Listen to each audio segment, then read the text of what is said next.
আগামী ২১ মে অনুষ্ঠিত হবে ষষ্ঠ উপজেলা পরিষদ নির্বাচনের দ্বিতীয় ধাপের ভোট।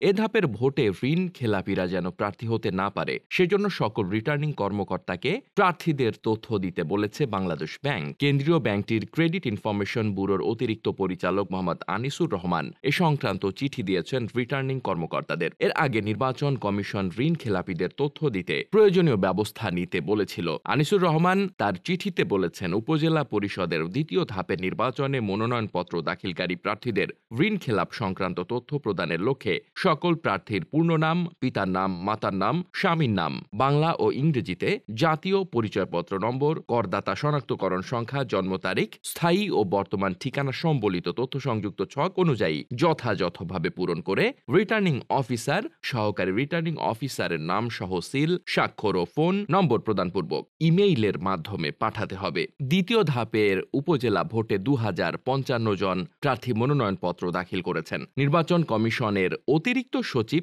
অশোক কুমার দেবনাথ জানিয়েছেন, চেয়ারম্যান পদে 730 জন, ভাইস চেয়ারম্যান পদে 763 জন ও মহিলা ভাইস চেয়ারম্যান পদে 562 জন মনোনয়নপত্র দাখিল করেছেন। দ্বিতীয় ধাপের তফসিল অনুযায়ী মনোনয়নপত্র দাখিলের শেষ সময় ছিল রোববার। মনোনয়নপত্র বাছাই 23 এপ্রিল, আপিল গ্রহণ 24 থেকে 26 এপ্রিল, আপিল নিষ্পত্তি 27 থেকে 29 এপ্রিল, প্রার্থিতা প্রত্যাহারের শেষ সময় 30 এপ্রিল, প্রতীক বরাদ্দ 2 মে, আর 160 উপজেলায় ভোট গ্রহণ হবে 21 মে। এই ধাপের নির্বাচনে অতিরিক্ত জেলা প্রশাসকদের রিটার্নিং কর্মকর্তা ও উপজেলা নির্বাহী কর্মকর্তাদের সহকারী রিটার্নিং কর্মকর্তা হিসাবে নিয়োগ দেওয়া হয়েছে। ভোটারের সংখ্যা 5 লাখের বেশি, সেখানে একাধিক সহকারী রিটার্নিং অফিসার নিয়োজিত থাকবেন।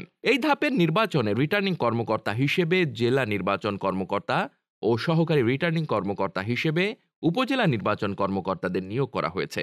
আপিল কর্তৃপক্ষ জেলা প্রশাসক। তৃতীয় ধাপের তফসিল অনুযায়ী মনোনয়ন ফর্ম জমার শেষ তারিখ 2 মে, মনোনয়ন যাচাই বাছাই 5 মে, রিটার্নিং কর্মকর্তার সিদ্ধান্তের বিরুদ্ধে আপিল 6 থেকে 8 মে, আপিল নিষ্পত্তি 9 থেকে 11 মে, প্রার্থিতা প্রত্যাহারের শেষ দিন 12 মে, প্রতিদ্বন্দ্বী প্রার্থীদের মাঝে প্রতীক বরাদ্দ 13 মে এবং ভোট 29 মে। এই ধাপে 47,112 উপজেলায় ভোট গ্রহণ করা হবে।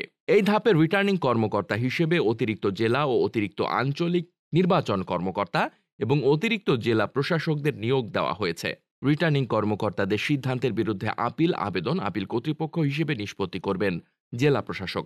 এদিকে প্রথম ধাপের তফসিল অনুযায়ী আপিল নিষ্পত্তি হয়েছে রোববার। মনোনয়নপত্র বাছাই শেষে বৈধ প্রার্থী হয়েছে 1786 জন। এই সংখ্যা আরও বাড়তে পারে। প্রার্থিতা প্রত্যাহারের শেষ সময় আজ 22 এপ্রিল, প্রতীক বরাদ্দ 23 এপ্রিল, আর 150 উপজেলায় ভোট গ্রহণ হবে 8 মে। আগামী 5 জুন চতুর্থ ধাপের নির্বাচন অনুষ্ঠিত হতে পারে। Desk report, বার্তাবাজার।